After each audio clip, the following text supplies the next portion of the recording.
chicken feet adobo.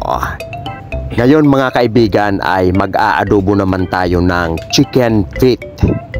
Malinis na po yan mga katiyoy.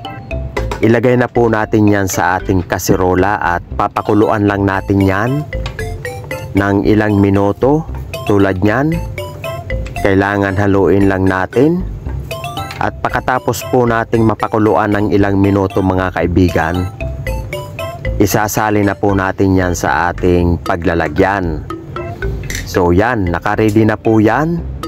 Ready na para ito ay ating lutuin. Kaya samahan nyo ako mga kaibigan.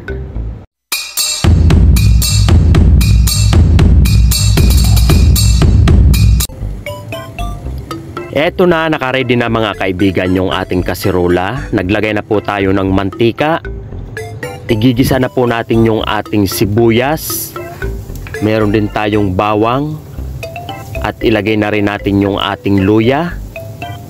Siyempre kasama na rin yung ating pulang sili, maanghang. Yun ay ang siling labuyo. Igigisa lang natin yan hanggang sa mag golden brown yung ating inilagay na bawang, sibuyas at luya. After mga katiyoy friend, ilagay na po natin yung ating pinakuloang chicken feet. Ayan. Siyempre maglalagay na tayo mga kaibigan ng 2 cup ng soy sauce. Yun.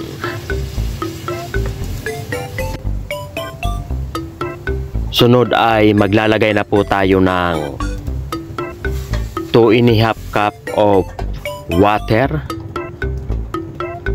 Dahil papakuluan pa rin natin yan. Yan na ang gagamitin natin na pangsabaw sa ating pag-aadobo. Takpan lang natin yan mga katiyoy friend. Bago nating takpan, maglagay tayo ng chicken cubes. Yun. Mausok na.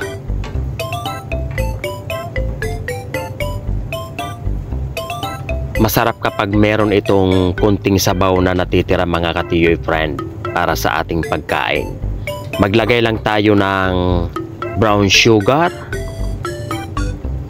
Ayan, haluin pa rin natin yan para matunaw yung ating inilagay na asukal. Next mga kaibigan, maglagay po tayo ng oyster sauce.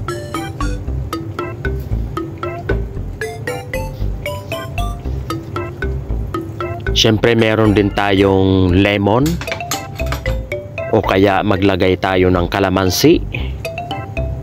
At ilagay na po natin yung ating dahon ng sibuyas.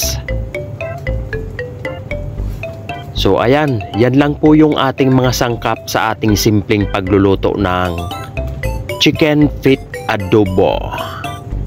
So antayin lang po natin na medyo malapot yung ating sabaw.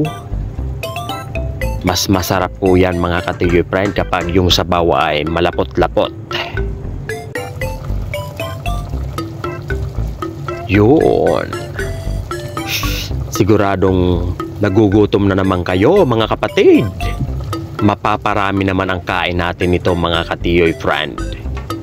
Siguradong magkakamay naman tayo nito. Ayan, medyo malapot na yung ating sabaw. Mapaparami naman ang kain natin ito mga kaibigan. Talagang magkakamay tayo nito. So luto na po yan mga katiyoy friend. Abay, kailangan ihanda na natin yan sa ating lamesa at tayo'y kumain na.